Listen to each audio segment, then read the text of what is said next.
Welcome to Keeping It Real, where we feature entrepreneurs who are passionate about their business and have participated in our guest blog, shareyourstories.online. Today, we have a special guest with us, and we're going to talk about mentorship. Marg Hachey was previously the owner of Duocom Canada Inc., where she received recognition as one of Canada's 50 best managed private companies. Chatelaine and Profit Magazine recognized Marg over a 10-year period as ranking in the top 10 of the top 100 women business owners in Canada. Today, Marg is currently the managing director of Grow Your Biz, an organization that builds peer-to-peer advisory groups for women entrepreneurs. Welcome. Thank you, Trish. It's my pleasure. Well, you know, Marg, you and I both believe in the concept of mentorship because collaborating with like-minded entrepreneurs can help us both personally and professionally. So in your experience, what do you think are the essential elements to building a successful mentoring relationship? Well, there certainly are elements. I feel there are three of them. And first of all, it's our mentor. Then it's the protege, or some people refer to him as the mentee. And then it's the actual relationship. Right. And I think as we go through our business lives, we need different mentors at different stages. So really important. That's really true because, you know, when we start out and we're an incubator business and we're just getting started, we have a totally different skill level to when we've been in business for 5 years or 10 years, and we start to acquire different skills. So, you know, what do you think makes for a good mentor? I mean, you know, you and I have connected on a number of wonderful levels. You've helped to launch folks' career. I mean, you were very kind to me when I wrote my book on mentoring, and you gave me actually my very first speaking gig when I spoke to the group of Grow Your Biz members, which was really wonderful. So what do you think makes for a good mentor? You know, you need to look carefully at what you need in your business because, you know, as I said, we need different things at different stages. So it's more than just a successful individual. Right. You know, they really need to be the type of person that desires to help other people develop. Right. And that's really important. They need to be really current and very understand business. You know, it needs to be very relevant to what you need. Or they need to have organizational knowledge, you know, because sometimes, you know, we need mentorship even when we're in the corporate life, you know, to help us move forward. And that's more of a champion in the business. They also, a good mentor needs to be willing to share their own experiences, the good, the bad, and the ugly, you know, because you know, that hockey stick growth approach. Often there are ups and downs. I mean, let's be honest, business life, especially today, is a roller coaster ride. Yeah. So they really need to be able to talk the talk and walk the walk, to be perfectly honest. Mm-hmm. So tell us, you know, how many years have you been an entrepreneur? When did you start your first company, as an example? What year was it? Well, my first business, I was 10 years old. Wow. I'm definitely a serial entrepreneur. Exactly. My sister and I bred guppies, you know, the little tropical fish. You're kidding. No, and we sold them to Woolworths at a nickel each because those things breed like crazy. Exactly. And, unfortunately, we hadn't learned how to eliminate the middleman. Woolworths sold them for 19 cents. So we learned a lot from that experience as well. But I started my technology company in 1980. So a long time ago, and a very rare, you know, for a woman to own a tech company in 1980 was really rare. And so a lot of the mentors I had at that time were men. Yeah, absolutely. I mean, I remember when I started my first company in 1993, and you know, I always say to folks, a mentor wore a blue suit and a red tie. You know, business consulting was in the incubator stage, and nobody had heard of a coach unless it was with a sports team. So, you know, we really, all of my contemporaries were out, you know, getting married and having babies, and I was on you know, trying to drum up the first sales to try to keep the company going. So Tell us a little bit about what it was like for you when you started as a woman in tech, because I mean, truly you were a maverick at that time. Challenging, in a word. Challenging, but I had a sales background, and I firmly believe that's very important in any organization. I always say nothing happens in any company until we sell something. Yeah. So very, very important. And, quite often it's just getting out there, getting known, and differentiating yourself. That was my key, almost a key to success. I was the new kid on the block. I was competing with the big boys. So I had to do things differently. And I started doing workshops and seminars, teaching people how to use the products we were selling. So it helped me create my own demand, if you will. So that's how I really got going initially. That's a really cool concept, because, sometimes we get stuck on how do we just get out there and get started, like we've all heard the phrase that, every entrepreneur can remember the days when they started in the trenches with a great idea, but it's taking that great idea to the next level, which actually creates a business, right? Exactly. So did you have a corporate life per se before you actually started Duocom? I did. I worked for a large multinational corporate. I learned a lot. But I realized, if I was going to work that hard, it was going to be for Marg. Right. Because I was working 60 to 90 hours a week. And I learned a lot, granted, lots of great skills that enabled me when I started my own business. But I decided if I'm going to work this hard, it's going to be for me. And that's really what precipitated me to start my own business. What made you choose tech? I had an opportunity. It's all about connections. I met someone who had a similar business. I was impressed with what they did. They were in a total different geography. And I thought, well, if they can do that there, I can do that here. So that was my opportunity. I actually initially bought a 3M dealership. I sold overhead projectors and transparency films. That's how I started. So 3M was a world-known brand. Yeah. And, they were known for Post-it notes and Scotch tape, but they also at that time made great overhead projectors, which was the communication tool in business and education for about 30 years. Wow. Now I know that you sold that business, and that there's a little bit of a backstory, because you sold it and then you rebought it and then you sold it again. So tell us a little bit about why you decided to sell, and then, what precipitated you to get back into the same business again? Well, I guess I always encourage business owners. The day you start your business is the day you start planning to sell it. So you prepare it. You make it as attractive as possible. Now, quite frankly, even though I share that information, I wasn't really thinking about selling the business when I started. I just wanted to get it going and growing. Yeah. But, we all have a number in the back of our head as to what we'd like to sell the business for. Right. And I was not ready to sell it. As I say, I started in 1980, and in 2000, I sold it. But this was a company from the US that had courted me for 2 years. And they finally hit the number, Trish. Right. Everyone has a price, right? Yes, unfortunately. And they did hire me to stay on. So this was great. I thought, okay, I can keep growing the business using someone else's money. Right. And so actually, I stayed on, but it only took them 3 years to bankrupt a $1.2 billion company. Wow. So pretty devastating. I mean, that was my baby. And I felt a responsibility to, the 180 people we employed. So I scrambled around and bought the business back. But for the full story, we need wine for that.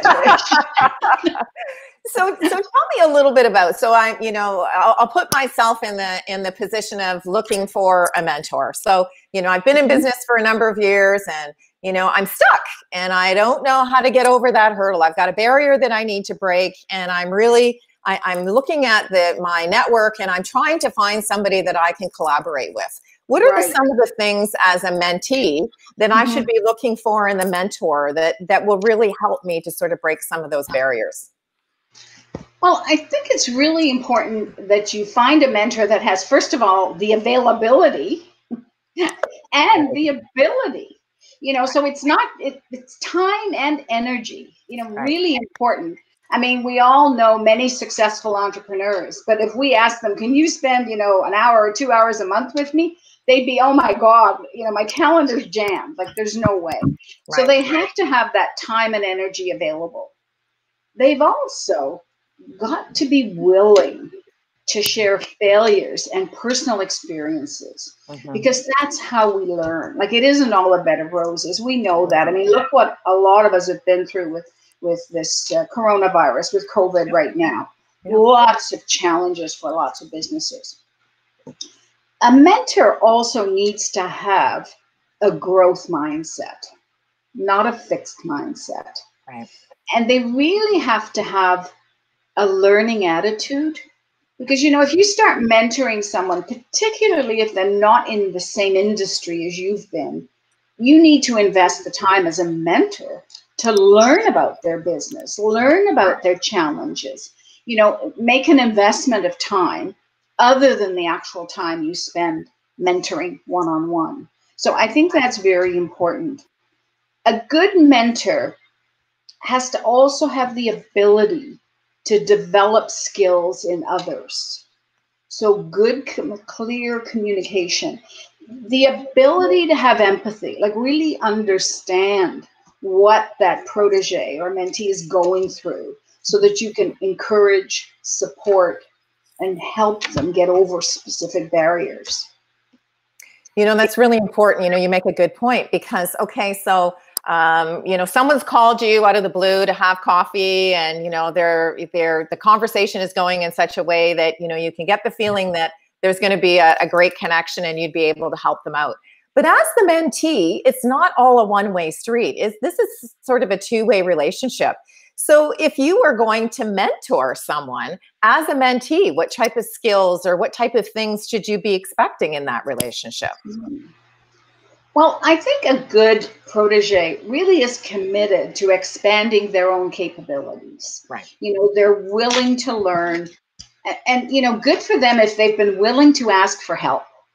That's one thing we don't do enough of. When you need a pointer or you need some help, just ask. Like, it's always no until you ask, actually. I think they have to be receptive to new ideas. Quite often you'll suggest something and say, oh, I don't know if that's going to work. Try it. Be receptive. If it doesn't work, okay, we'll come up with something else. And they also have to be ready, willing, and able to commit to meeting on a regular basis. Mm-hmm. But I also want to caution, mentoring is not therapy. Whenever I used to do business strategy and coaching, I'd work with individuals very closely and I'd say, look, I'm not a marriage counselor. I'm not a therapist. So, if you need help in those areas, there are other people who are far superior. I'm here to help you with your business. And I think as long as you draw those lines when you're starting a relationship, that's what makes it more successful, because you're both on the same page. Yeah, that's a really good point, because we need to be really clear about what the objectives are, right? I mean, it's no bit different than building a strategy or a strategic plan for your business. You know what your vision is, you know what your core values are, you're in touch with your passion, and you've got a vision of where you want to end up. And I would think that the mentor-mentee relationship is no different, right? Because you're both investing time and energy. So let's make the best and the most of the time that you're going to spend together. Absolutely. Any relationship needs to be managed and nurtured. Right. It's like getting to know each other, taking the time to really understand what each person needs from this relationship. And that takes time. It's like building a relationship with a customer. That's very important too. The first meeting, they don't really know you. So important, because people buy from people they like too. So very, very important. It's almost like a joint venture, being a mentor and a protege or mentee. Yeah. Both parties need to actively attend. Yes. And I think it's really important initially to adopt some simple best practices. You know, discuss the structure of the relationship. Both parties need to understand the purpose and the focus of the mentoring. Right. I think that's really important. When do you typically think that someone should reach out to a mentor within their business career? Like, is there a particular time or, challenge or solution that they're looking for, or is it just basically on their own growth scale? You know, I think it's important for all of us to have mentors at every stage of business, Trish. You know, because we have different challenges at different times. Right. You know, when you're starting out, it's all we don't know what we don't know. Right. You know, going through startup, should I just be a registered company or should I be a corporation? You know, it's those types of questions. And that's where we need to surround ourselves with not only mentors, but the professionals. I always say, girl's best friend in business is her banker, her lawyer, her accountant, and her hairdresser. And it truly depends on the day of who's most important, right? But we need to surround ourselves with those people. And mentors come and go. Yes. You know, and quite often there's a life expectancy of a mentor. I mean, maybe initially I would have a mentor who's really good at sales capacities. You know, how do we expand? How do we scale our business to grow? So that's a different type of mentor. But then as we grow, we hire, then we need to have people that are versed in HR, human resources, because then things become very different in a business. You know, when it's just you starting out as a solopreneur, all you have to worry about is yourself. Right. The minute you hire the first person, guess what? You're working for them too. Yeah, that's because you've got to now generate enough revenue to cover this person's salary. Yeah. So life changes. So as it changes and we go through the different stages of business, we need different people to help us. You know, I think you make a really good point because not only are there different life stages and personal stages that we go through that affect our business, but we may find that at some point in time we end up becoming a mentor to somebody else, right? The sort of paying it forward concept. That's right. You know, that becomes really important because, you know, to give each other a leg up and to empower each other to be successful also means that at some point in time, if somebody reaches out to you and has that ask, that you're prepared to follow through and be a mentor for someone else. Yes, very true. You know, I started mentoring in, I think it was about I want to say late 80s, early 90s. Someone asked me if I'd become involved in, it was a structured mentoring called Step Ahead. It was a program where they brought on relatively young businesses and then they asked mentors to come in. So it was a 1-year-long program. So it had a beginning and it had an end, and we met once a month and they brought in experts in different areas. So it was really interesting. And, you know, the first woman business owner I mentored during that time, we grew her business 35%. Trish, I was more excited than she was. You know? And I think that's why I really enjoy, you know, doing what I do today at Grow Your Biz, because you know, that's what feeds me now, seeing those other women be successful and really helping them excel and just giving them different ideas. I mean, that's really what mentoring is all about, having you look at things from a different perspective. Right.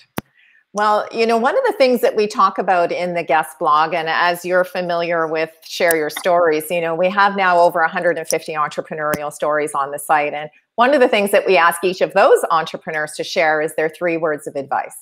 So I'm going to put you on the spot and I'm going to ask you what your 3 words of advice would be to the viewing and listening audience that have joined us today, who may be starting their own business, they may be well established, or they may just have a great idea. What would be 3 words of advice that you'd give? 3 words. Oh my goodness, so many to choose from. Well, the first one I'd say is ask. As I said earlier, really important. Always know until you ask. Yeah. And then the next I think you have to be willing to change. That would be my next word, change. Don't be so set in your ways that you can't be flexible. Be willing to change. And I know I always joke about it, but no one likes change but a wet baby. But when I had a tech company, if we didn't change, we would die. Yes. You have to keep moving forward. Yeah. And the third word, I think it's adaptable. We've all had to change and be adaptable. And so that probably ties in with change, but we've had to change and be adaptable during this challenging time that we've all been facing. Right. So that would be my 3 words: ask, change, and adaptability. Well, Marg, I want to really thank you for taking the time. There's nothing better than speaking with a woman who's kind of been in the trenches and really has been a maverick as an entrepreneur for women. So I really thank you for being the poster child for all of us who are following behind you in your footsteps as an entrepreneur. We really do appreciate everything that you've done in helping us break some barriers to success. So in today's session of Keeping It Real, I certainly hope that we've had an opportunity to not only introduce you to the person behind the logo, but provide you with some inspiration from someone like Marg, who's been an entrepreneur for a number of years. Thank you so much. Thank you, Trish. My pleasure.